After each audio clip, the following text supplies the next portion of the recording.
Welcome to the Architecture Podcast. This is Ari Paparo. I'm here today with Eric Franchi and our special guest, Mathieu Roche from ID5. So, Eric, you've known Mathieu for a long time, right? Yeah, my fund, Paparo, has been an investor in the business since 2019. So I've been with Mathieu on the entire journey, and they had a big announcement this week. They acquired another company we had a small investment in called TrueData, and together they've built, I think, what is a very interesting and modern approach to identity. So we're going to hear all about it. Yeah, I love these private to private deals. There's like a trend going on. There was the Rembrandt deal. Sign of the times. Yeah, it's good. It's a good way to bulk up, especially if you can figure out a way to get over the concerns around valuation and stuff like that. Yeah, absolutely. So this will be a fun one to talk about. Mathieu is just, I mean, he looks at everything from the perspective of identity.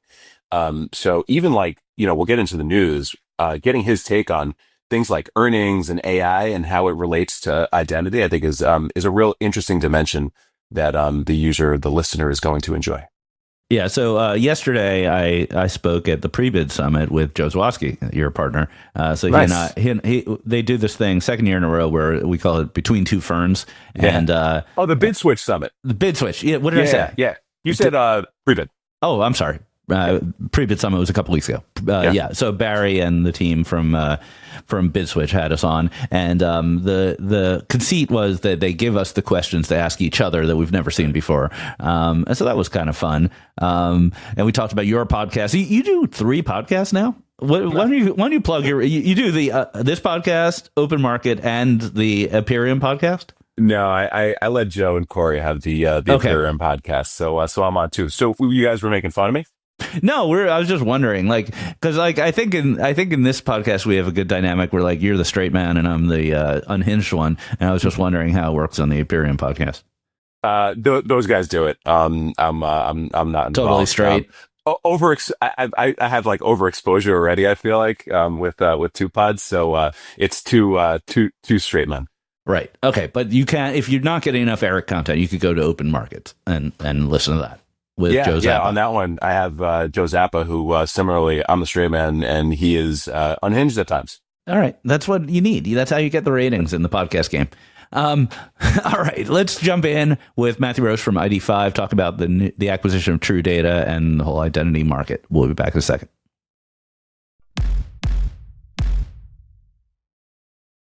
All right, welcome, Mathieu Roche, the CEO of ID5. Pretty exciting week for you. How's it feeling?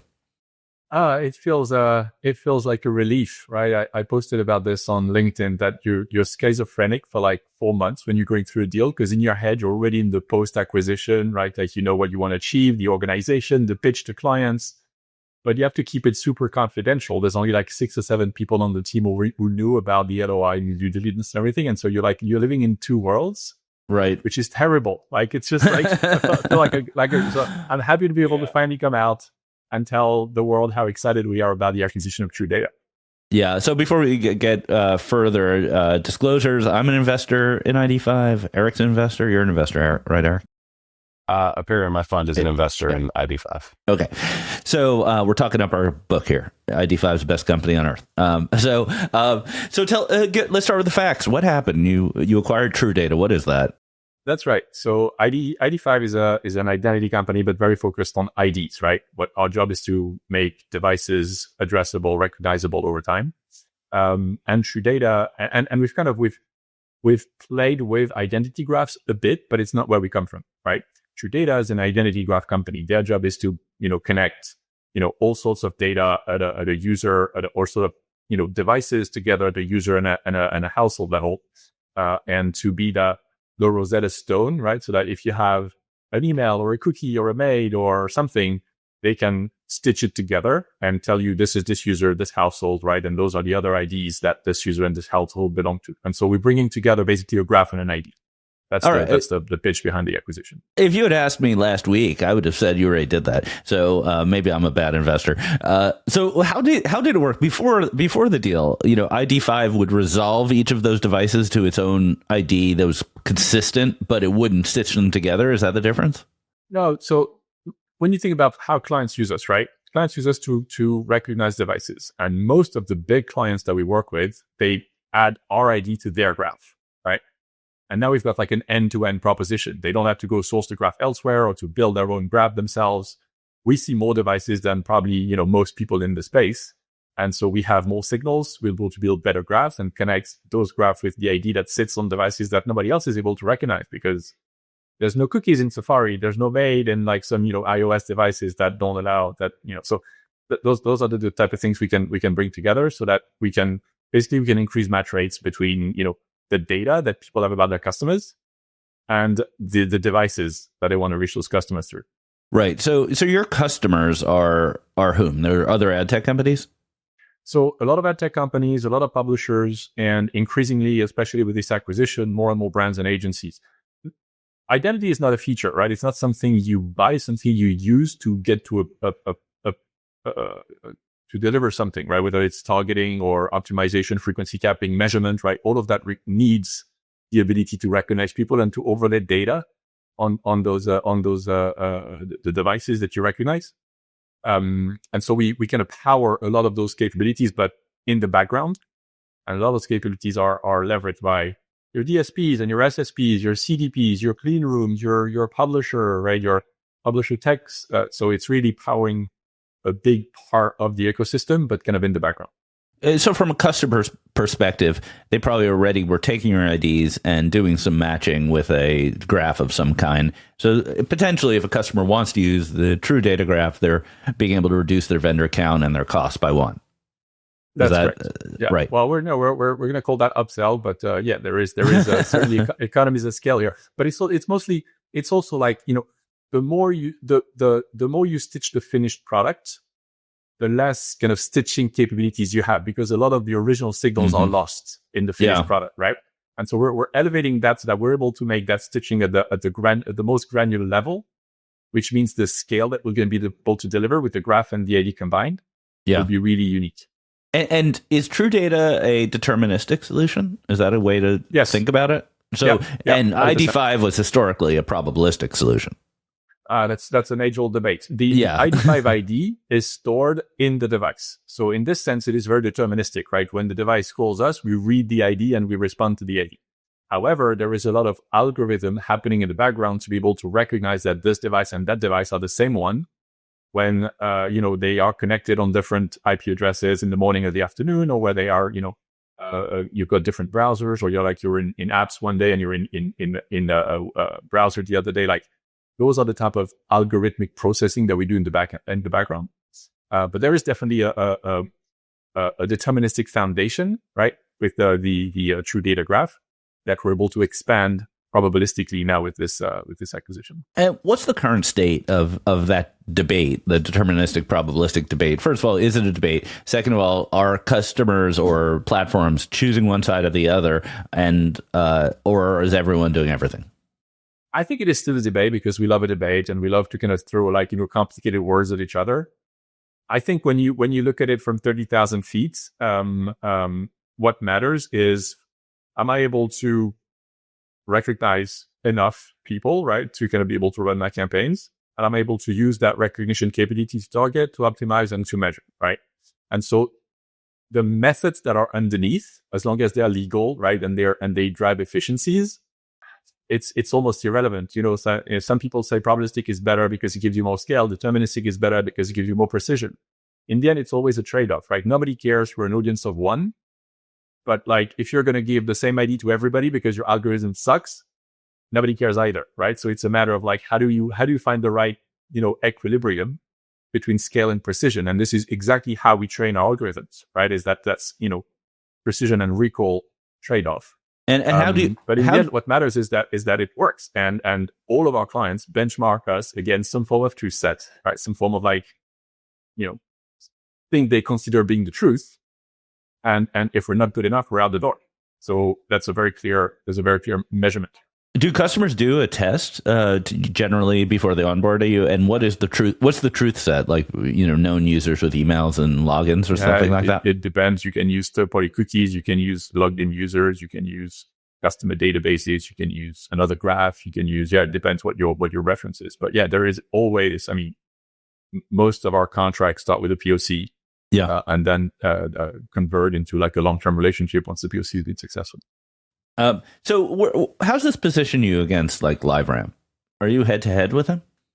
I mean, that would be a bit presumptuous for me to say that. LiveRamp's built an amazing business over the past like 20 years or so, and it goes above and beyond identity, right? They operate as a data exchange, they operate as a clean room, but we think that the world has evolved a lot over the past 20 years, and that we have a very strong value proposition when it comes to recognizing people on a global scale. First, I don't think LiveRamp operates necessarily globally. We have a very strong footprint in North America, across Europe, right? All of the EU and the UK. We're also operating in Australia. We have a graph in Japan. We have, we're launching in Latin. So we really have this global scale. And we have, the benefit of having an ID that exists in more devices than any other IDs, right? And so I think in the end, it's a question of match rates. And we've been very focused on optimizing the ability to match offline data to online devices. And I think we have a very strong value proposition to marketers and publishers on that front.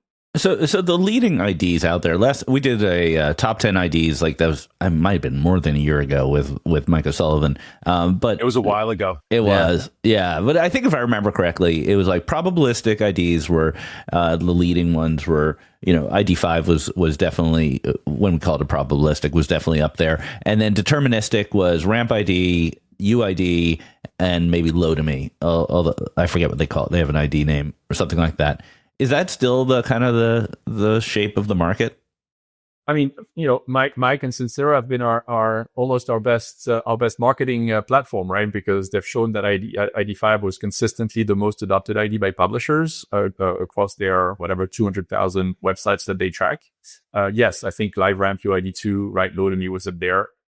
There's a very small group of IDs that have like really scaled to a level where they become a usable transaction ID, not to be confused with a TID, like a currency in the transaction, right? Right. Because they have scale. Like it's like a currency, right? If you're the only one using rubles, well, nobody cares, right? Nobody's going to use rubles because that they can only trade with one. So there's a really strong network effect to what we do. The more publishers adopt us and decorate their bids with ID5 ID, the more valuable it becomes to the buyers. We announced that Spotify, for instance, is integrated with ID5, so now you can buy Spotify inventory using ID5 IDs, right? Announced The Guardian a few months ago. Like there's a ton of very, very valuable inventory that can be recognized and bought using ID5 IDs. And that drives a lot of demand, right? And so then, big DSPs and like retargeting platforms and data companies all of a sudden are interested. And so this dynamic is really accelerated by adoption. And that's why you have a very small number of IDs that have some level of adoption, because again, there's a natural kind of concentration on the top 3, 4, 5, or whatever. Right, it's impossible to start. Has been the first one for a long time. It's hard to start a new ID. No one wants to start a new ID. So tell us about the deal. Like how many people came over? How to the extent we'd love details about the negotiation process without however you want to sanitize it, because and nobody got killed as a result of the transaction. Nobody got harmed. So. What we can tell you about the deal, a lot of it is confidential, as you can imagine, but it's an increase of about 30 to 40% of ID5 in terms of like staff and revenue. Okay, right. So that's a significant acquisition. I mean, we're not a very big company. We were 60 before the acquisition. We're 80 now. Okay, a bit over 80. And so it's a pretty significant endeavor to go on the process of like, well, first discovering the opportunity and starting discussions, and then getting the board to support the idea, and then issuing an LOI, and then going the due diligence process, which was the better part of summer. Like, July, we started in July until the end of September, early October. Then the closing process, right? With all of the, I think at some point we are 4 or 5 law firms working on the deal, right? Sounds expensive. So we're negotiating really hard. But there's a ton of things to do, right? There's a ton of things you want to check, especially in our space, right? Identity data, like it's sensitive. And so we had to, look at a lot of things through the due diligence process. And also it's a transatlantic deal, right? TrueData is a US company. ID5 is a European company. Like there's, and we hire people everywhere. I think by now we're over 20 countries, right? So there's a lot of like labor, tax, IP, financial, like all of those things. So it's been certainly been an amazing process for us. We've learned a ton. I was happy to see, or I don't know if I was happy, but like the press, well, Alison Schiff and at Exchanger covered the deal, and she said their first ever acquisition, as if there's going to be a lot more. I don't know about that, but we certainly learned a lot, and the exec team, the 85 exec team, and the TrueData exec team has been super involved and super kind of helpful in going through this process, and it's been, all things considered, quite like seamless, I think. Right. So it's been a great experience. As a French CEO, you must feel great to have American employees. Like, you can fire them, you can make them work on weekends, you can take away their health care. I mean, really, you can do anything you want, right? Yeah. So you know what we've done? We have. I'm going to pitch our HR policy for a bit. We've normalized everyone, right? So like everybody's got the same benefits in terms of healthcare, in terms of holidays, in terms of severance policy. Like, wow. I think our American employees are very happy because they get the best of the European, benefit package. But yeah, it's the benefit is really to have this kind of multicultural, international presence. It's just there's a ton of, it's not a political statement, but diversity is good, right? As a company, when you want to be innovative, when you want to find you want to disrupt markets, you want to find new ways to do things. I think people with different backgrounds, different perspective, different point of views, different experiences, different ways of doing things, right? We've got like German engineers and Italian marketing persons and American finance, and like all of that comes together. Sure. and it creates a ton of like innovation, new ideas, new perspective. So it's and also we can hire from pretty much anywhere in the world, which is a benefit. It's worked really well for us. In all seriousness, Matt, was the fact that this was a US based company that much more attractive for you from a strategy standpoint? Because the US, by far largest market, most of your customers are here. Having, all of a sudden now 20 more employees, largely in the US, has got to mean good things for you from just a coverage standpoint. Yeah. American presence is obviously very important, as you said, because it's already our biggest market, right? I think 85's revenue is 60 to 65% coming from US clients. But being more present, having more people on the ground, right? We have a new CRO, John Durkee, based in New York. That helps with my time personally, but also just like establishing our credibility and our presence in the US. It's also interesting because the US market is quite open when it comes to identity. There's a lot of identity vendors in the US, very, very few outside of the US, right? And we have this this history of being able to operate in Europe and Asia. And so for us, buying a US assets is great for our US presence, but it also gives us a lot of experience and relationships and know-how that we can then expand internationally, right? And so we're gonna expand what TrueData has been doing in the US, in Europe, in Asia. We're gonna expand our graph over there with what we're learning from the TrueData team, and that's net positive, right? That's clear upside to how we operate globally. So now it's integration time, right? So a little birdie told me that you had your offsite like in the middle of nowhere in Rockaway, Brooklyn. Is that true? So we do a lot of get together for a remote company. We think it's important. So we had a full company offsite, which was just before the acquisition. That was in Mallorca, Spain. So that sounds nice. That sounds a lot nicer than Rockaway. But then I brought the executive team together to Rockaway because we were not there for the food or the weather. We were there to work earlier this week. So yes, Rockaway Beach, November 3rd and 4th.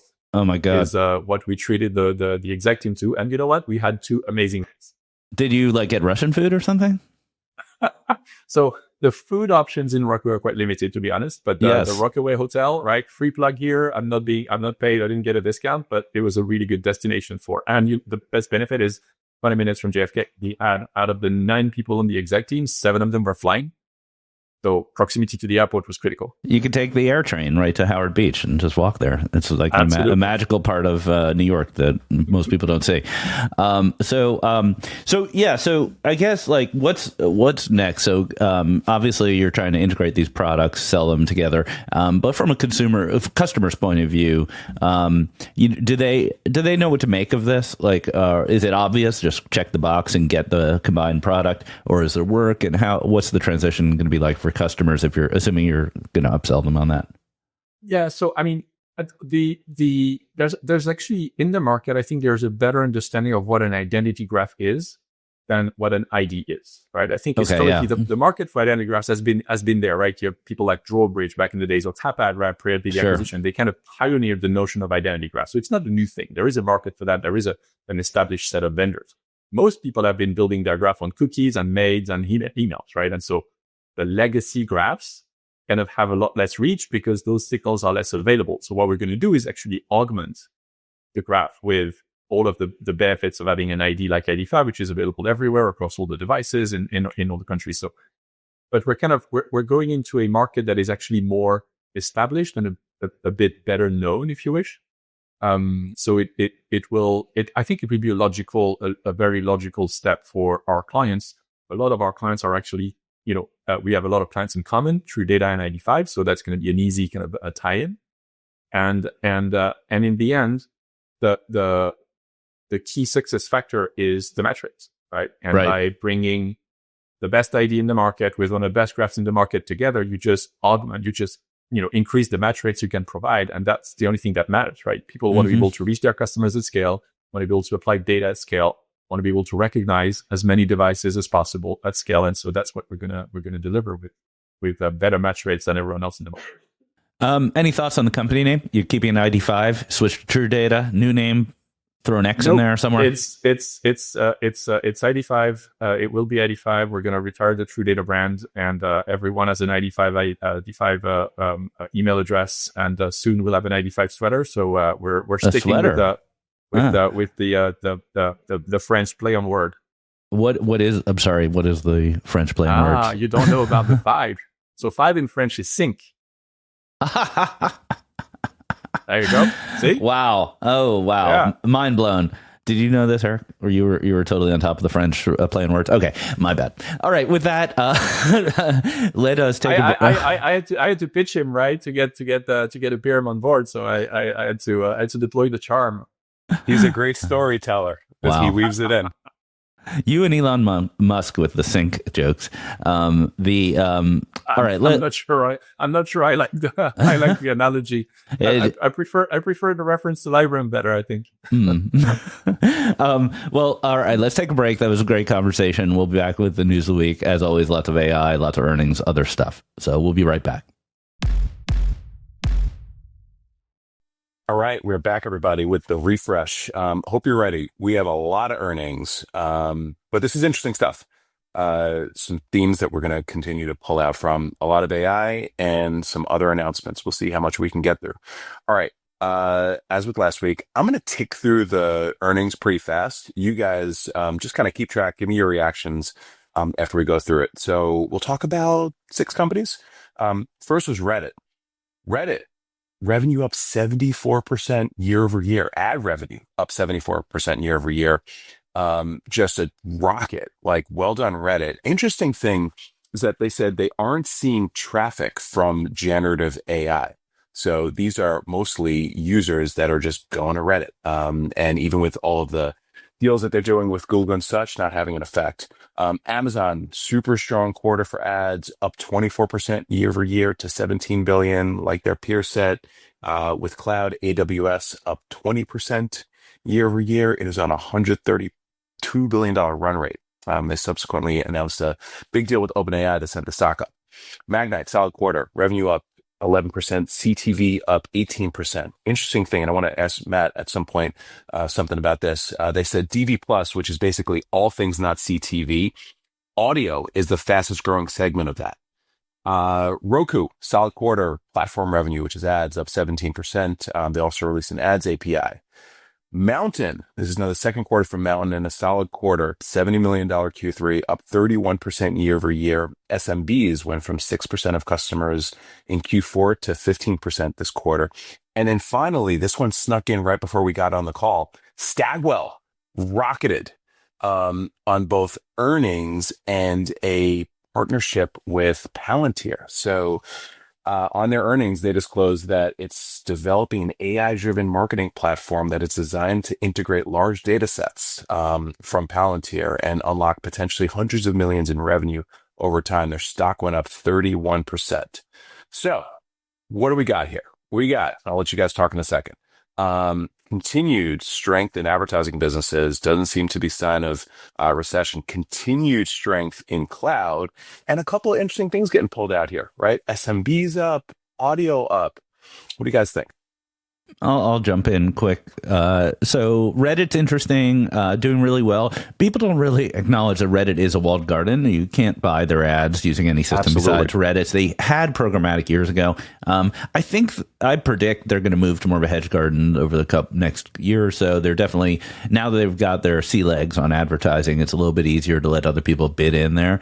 It's becoming the most important source of news, text-based news. Other people have sort of abdicated their role there on text. Matthew, you look like you have something to say. I think it's interesting because also 75% are almost growing as fast as ID5, which is great. Almost. Not quite, though. Not quite. Not quite. It's interesting because there's a lot of talk about like publisher and content being less important because people are going to consume it in chatbots, right?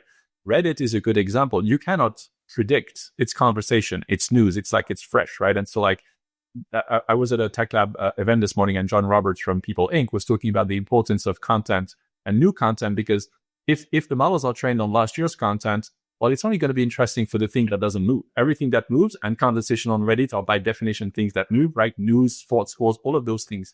You can't predict that, right? You have to train the models over and over. So it's nice to see this is not all doom and gloom for publishers. There is a type of content that is not going to be disrupted by AI models, because just you need people's contribution or journalists' contribution for that content to be created.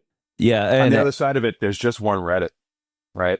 But there is, there is a lot of again, sports coverage, scores, new news. That news is happening, right? It's not just on Reddit. It's happening everywhere. And so having journalists cover that is important.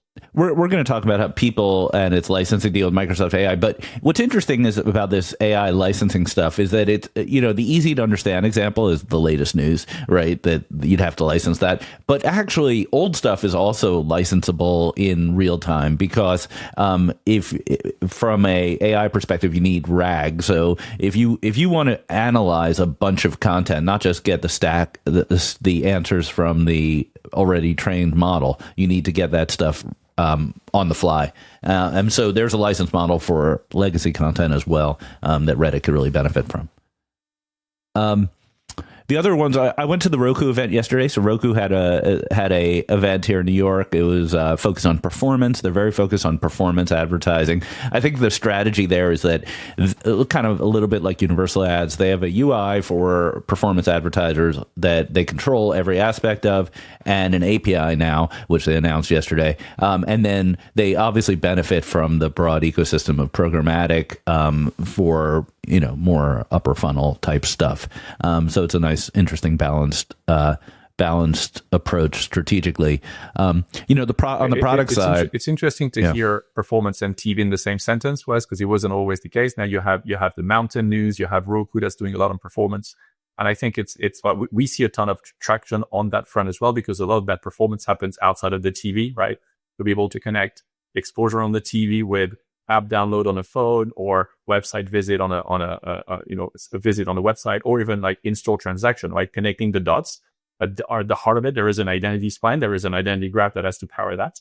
And I think that's going to be a really strong kind of movement going forward, is how do we bring more outcomes into TV planning, buying, optimizing, that's a really exciting part of the world for us. Yeah, and that was a topic of conversation in the kind of social parts. I was talking to various employees of Roku, other people, and they were all talking about how IP address was used for so long for performance in CTV, and it's not as reliable as it used to be. There's privacy issues, and that you really need identity in CTV to make the performance happen. Their approach is they have that because it's their device, but not everyone has their own device.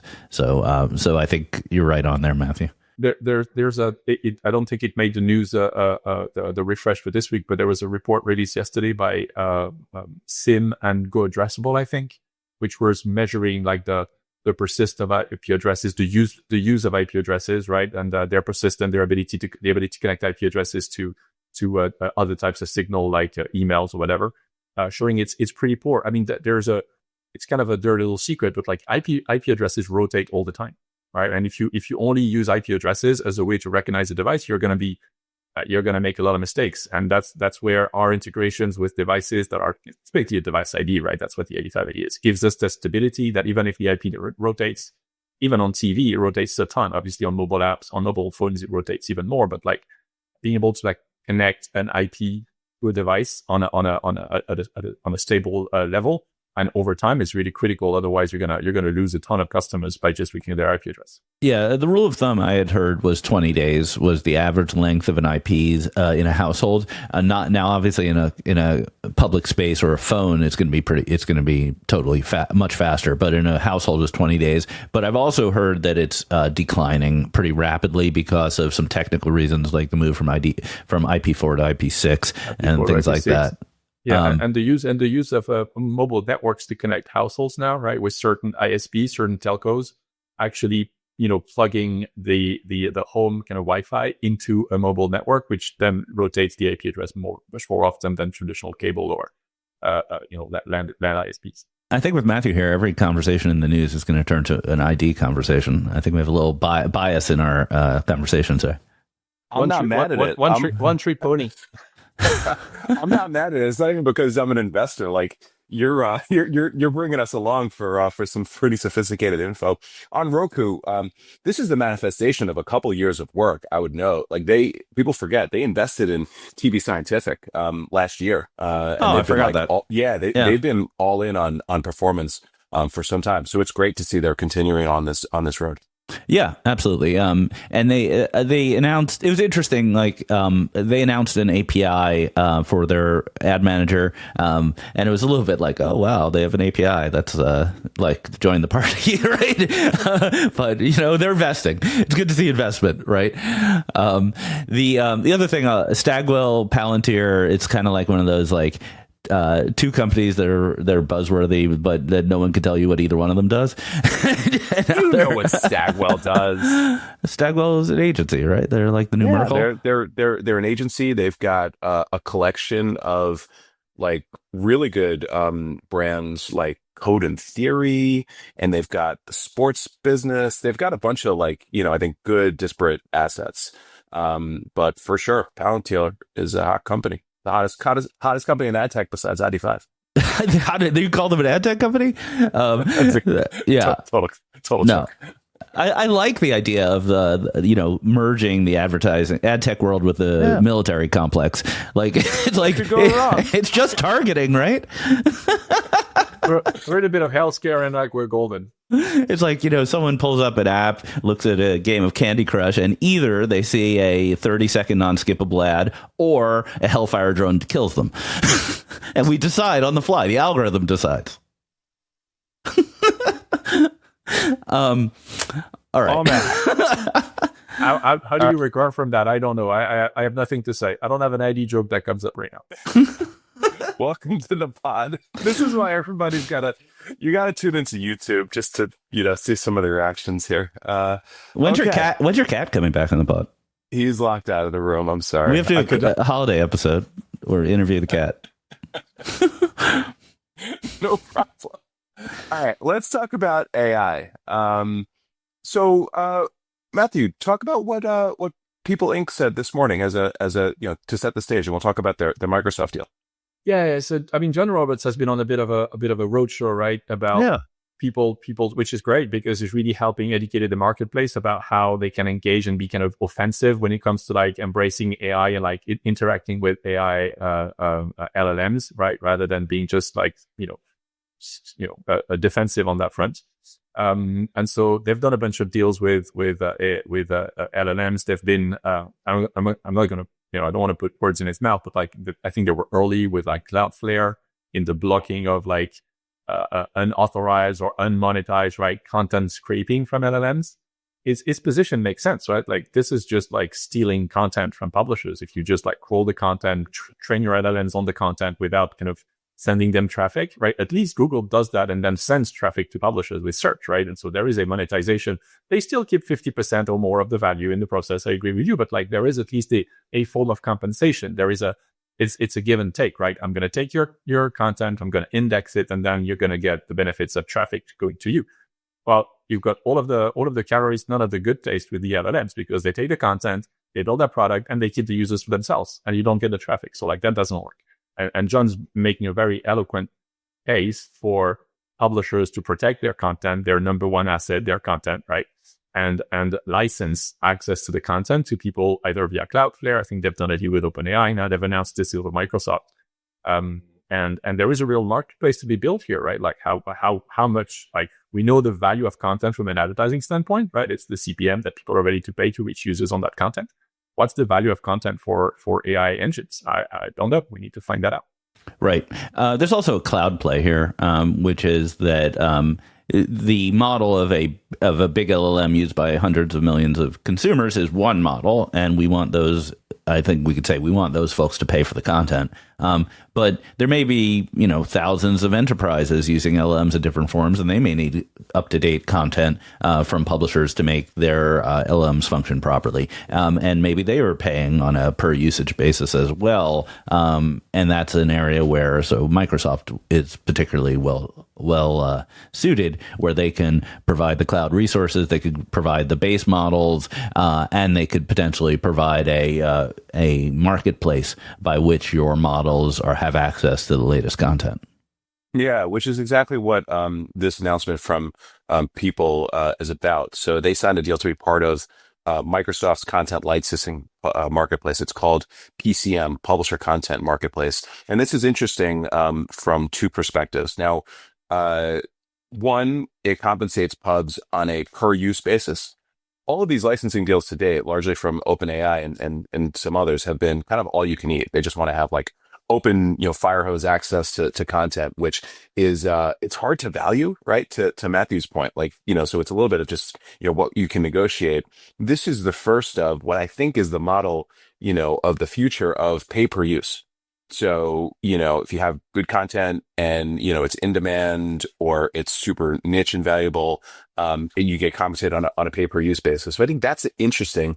The other side of this is they have some installed demand from Microsoft Copilot as the first customer. So presumably People Inc. and I think Gannett, or now the USA Today company, is the other customer. They're going to get paid from day one. Now, Copilot is, nowhere near OpenAI, ChatGPT in terms of the volume of traffic, but it's just interesting experimentation. I think there's a real upside to it. Yeah, sure. I mean, I could be using GitHub to autocomplete my code, and it'll just tell me, the latest fashion that Brad Pitt's been wearing on the red carpet. Maybe he's wearing an ID5 sweater. Yeah, just crossing streams, getting the pop culture into the coding systems. It's always useful to have pretty code. It is. For sure. All right. Those who subscribe got Ari's epic article or write-up about AdCP earlier this week. On the heels of that, the IAB introduced UCP, which was donated by LiveRamp. I think people are trying to figure out exactly what that means. And there was a bunch of conversation and questions around it. Maybe you can take us through, Ari, UCP, AdCP, how these work together, because they do work together. Man, this one, I don't know. I'm not sure I could do it. Maybe there's an ID thing, so maybe Matthew can. Hey, Matthew, listen.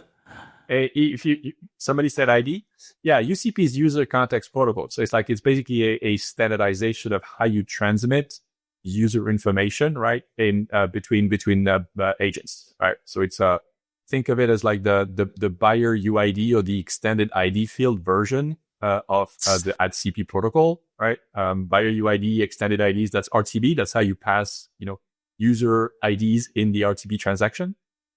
UCP is, and I'm oversimplifying here, but UCP is a way to kind of standardize, right, how you share ID information between buyers and sellers in an agentic transaction.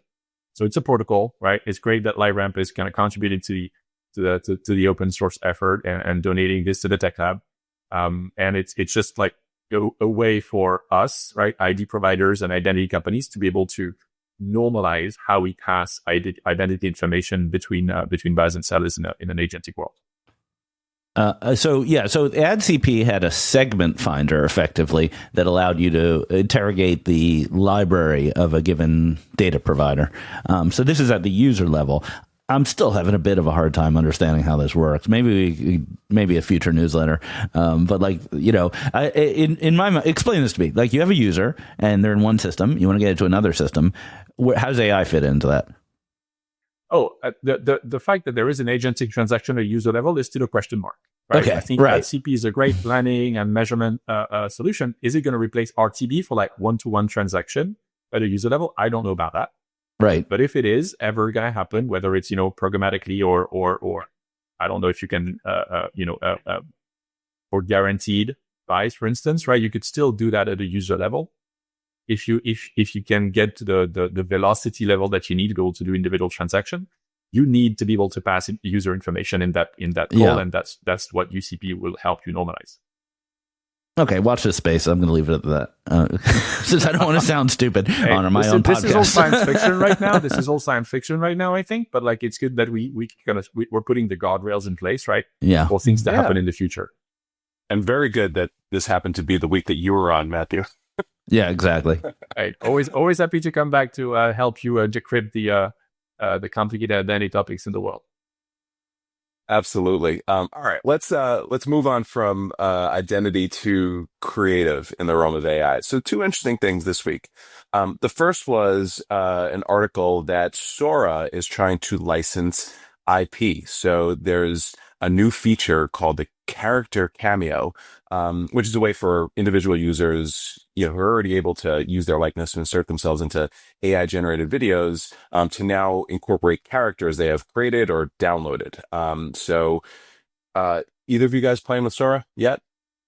I'm not a big video guy, but I've seen it online.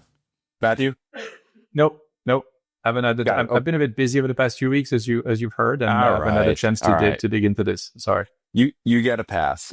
Sora puts you as the user, the star of your videos. So, it records your face, it records your video, and then you can start, go running wild.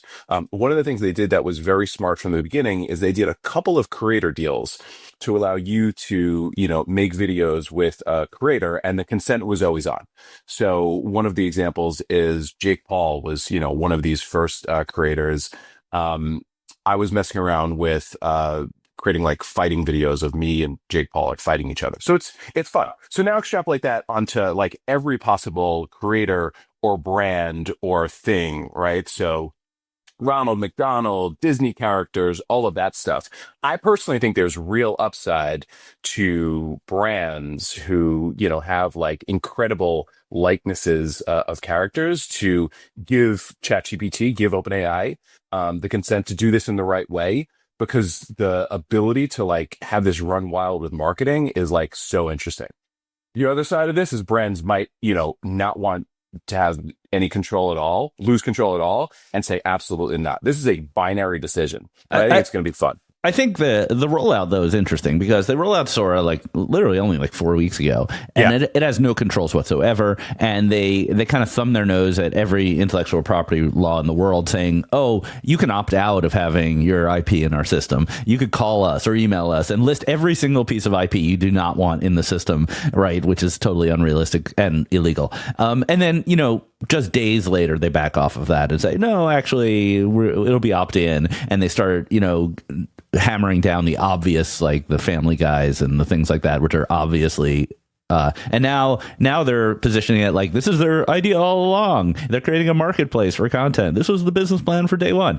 I just wonder, is this, more sort of Silicon Valley, break it, then fix it strategy, or if they didn't even think about it 4 weeks ago and this is all a surprise to them?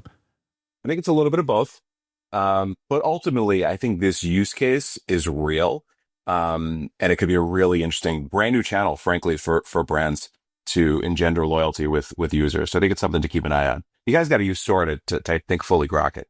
Do you, can we draw a line or connect the dots between this and our interview with Omar from Rembrandt?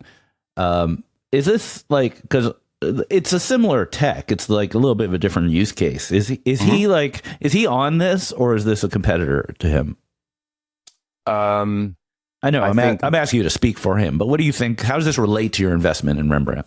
Sure. So Rembrandt puts brand images or products into creator or professionally produced videos. Right. So they're very focused on the applications in CTV because it creates kind of like net new product placement inventory for them. This is absolutely another application of that type of technology or that type of buying. So I think if it scales, it ends up being just another surface for Rembrandt to put products in. It gets kind of complicated. Let's say you have a deal that allows you to put Sonic the Hedgehog in your videos, right? So Sega's licensed it to you, and that's cool. And then separately, you have an ad model. So Tropicana is paying you to put their Tropicana in the videos. But then some creator has Sonic the Hedgehog drinking Tropicana, and Sonic the Hedgehog has an exclusive with Minute Maid, and suddenly the world's ended. Right? This is pretty complicated. Yes. The way Rembrandt is going about it right now is very simple. The creators or the content producers get paid. Sure. And brands pay for it. Once you start creating these like 3-part multi-party transactions who all have to like approve this stuff, figure out rev share, I agree. It's going to get pretty complicated. It might be too complicated, frankly. Right. Well, nothing's too complicated to make money, I guess. Like people, if we figured it out in ad tech, sort of. It'll be very interesting also to see if we hear from Meta and TikTok on anything similar, because obviously TikTok was innovative in licensing the music. That's kind of through the predecessor company. That's what really was their breakthrough. And maybe this is the next thing, and we'll hear a lot about it. It is so clear that the future is video. The future is short form video, and AI is going to like unleash all sorts of capabilities. It's just so clear this is the future. Just like right now, it's like very much this emergent weird stage. Yeah, I think it's very clear that the tracks are being laid in front of the train right now, and like we don't really know where we're going with this, but like it's there's a lot of it is being invented as we speak, I think, and the fact that they go back on like, oh yeah, but actually that was the business model, or where are we gonna do this now? But like actually stealing people's content is not good, or IPs or whatever. I don't think there's a 5-year plan being developed and that has been developed on those things yet, right? It's interesting to see how the future unfolds, but also not to jump too much on the latest fad, because it's probably going to change 27 times before it becomes stable and mainstream. Yeah, the economics are also interesting because with music, the platform is paying for the music and the users get it for free. And so that's the sort of the cost of doing business. With these characters, you can imagine it being a little more like ringtones, where the creators might actually be charged, like, hey, you want Sonic the Hedgehog in your video, give us some tokens or something like that. So that's another pretty interesting question here. Mm-hmm, absolutely. Related as a customer, I'd watch Eric fight Jake Paul or Sonic the Hedgehog for that matter. Like I'd pay for that. What's my CPM? I have not approved the distribution of those videos. They're not ready yet.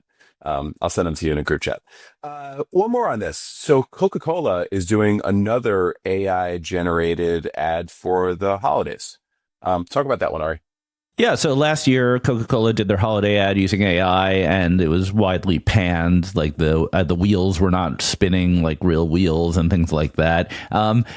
Yeah, there's all kinds of. It was just AI a year ago. That was the dark ages. We barely knew how to create electricity. Now, they to their credit, and also to the ability to have an apples to apples comparison, they've done a new ad for this holiday season, and it's much better. And they said publicly that it costs a lot less than building this the old fashioned way with CGI from scratch, and they're pleased with it. But I think for us, we could just look at it and say, and we'll put the link in the newsletter. It's better than last year, and that's telling you something about the quality of video creation tools in AI. And the fact that it's one of the largest brands in the world being so leaned in, I think is like really, really interesting.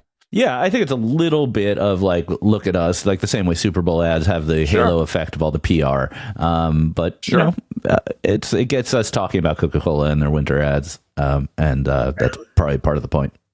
Yeah. To be honest, it's not an ad they could have done for real, because there's so many animals in that ad that like it would have been impossible to So if that was a brief in the first place, right, the squirrels and the panda and everything, like there was no other way to do this than with AI anyway. No, so Matt, I don't want to I don't want to like overly focus on the fact that you're French, but I've been told, or I've seen TikTok videos that say that the word squirrel is like the hardest English word for French people to say, and you just rolled it off your tongue like it's not a problem. When do you have a history? The word is squirrel, particularly difficult? Squirrel is okay. The French traditionally struggle with the th, right? That sound doesn't exist in the French language, and that's a real struggle. But I've lived in the UK and in New York long enough now that I can say squirrel without flinching. Do they have squirrels in the UK? They do, actually. Yes, even in France, believe it or not. Really? Okay. I saw a chipmunk go the other weekend, and I was stunned. Never seen a chipmunk before. They're very cute. Still learn at 49. There you go. Yeah, they're very cute. The chipmunks. Squirrel in French is écureuil. That's what it is. Okay. I cannot pronounce that. Which Americans can't pronounce. So there you go. No. That's I'm passing. I'll pass on that. Hey, we have more news than time. Is there anything here? I want to talk about the meta thing. I'm really worked up about the meta thing. And I'm worked up about something else. Please go ahead. All right. So a report came out today that Meta internal documents. So Meta knows this, that 10% of their revenue is fraud. That is an astounding revelation. $16 billion of fraudulent ads or ads for fraudulent products, which is worse. Which is worse for fraudulent products. Because Meta and fraud, we've seen that movie before, right? They over-report metrics, they over-report delivery, over-report performance. But like, I guess when you're grading your own homework, like you got to have take everything they say with a pinch of salt. This is worse. This is them selling ads to people who make fraud. Like, the thing that they advertise on their platform don't exist. Don't exist. You can order those shit. They're never going to catch your house. Right? This is actual scam. Yeah. I think this also includes ads that are deceptive. So this also includes those ads that show like a celebrity who's dead, but they're not dead, stuff like that. It's bad though. And we had Rob Leathern on the show, and he actually tipped me off to this because he just started a company called Collective Metrics that's focused on this. But the what he was telling us on the show when he was on was that they get literally millions of new ads every day, and they just don't review most of them, and they take them down if there are bad things happening, and the result is just massive unstopped fraud on the second largest advertising system in the world. To give you an idea of the scale, it's not millions. I'm taking this as a quote from Reuters. The social media giant internally estimates that its platforms show users 15 billion scam ads a day.